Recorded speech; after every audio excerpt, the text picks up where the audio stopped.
ہم چند دیوانوں نے ہالیڈے ان لاہور کے اندر اپنی پارٹی اناؤنس کی. تب میں نے فیصلہ کیا کہ ہم ایک پارٹی بنائیں گے جس کا نام ہم نے انصاف رکھا, کیونکہ جب انصاف ہوتا ہے تو کرپشن ختم ہوتی ہے. انصاف کا مطلب قانون کی بالادستی, قانون کی بالادستی کا مطلب کہ کمزور اور طاقتور قانون کے سامنے ایک برابر, اور اس کا مطلب جو طاقتور کرپٹ لوگ جو ملکوں کو تباہ کرتے ہیں ان کو قانون کے نیچے لے کے آئیں. یہ تھی ہماری وجہ میری طرح کے آدمی کو پالیٹکس میں آنے کے لیے, جس کو اللہ سب کچھ دے چکا تھا. ایک بڑی مشکل سٹرگل تھی جس میں میرے ساتھ کئی لوگ آئے, کئی چلے گئے, کئی ہار مان گئے. نوجوانوں کو بتانا چاہتا ہوں کہ کیوں میں نے کبھی ہار نہیں مانی. دو وجہ تھی. ایک یہ کہ میں نے کرکٹ کی گراؤنڈوں میں ایک چیز سیکھی تھی, جو ہار نہیں مانتا اور آخری گیند تک لڑتا ہے اس کو ہار بھی ہرا نہیں سکتے.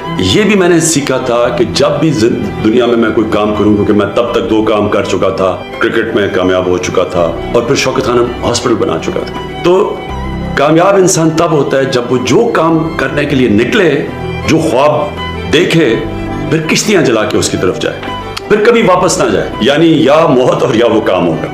تب انسان کے اندر جو صلاحیتیں ہیں, جو اللہ نے اتنی طاقت دی ہے, قوت دی ہے, وہ تب باہر آتی ہیں جب آپ فیصلہ کر لیتے ہیں ایک کام آپ نے کرنا ہے جو بھی مرضی ہو جائے.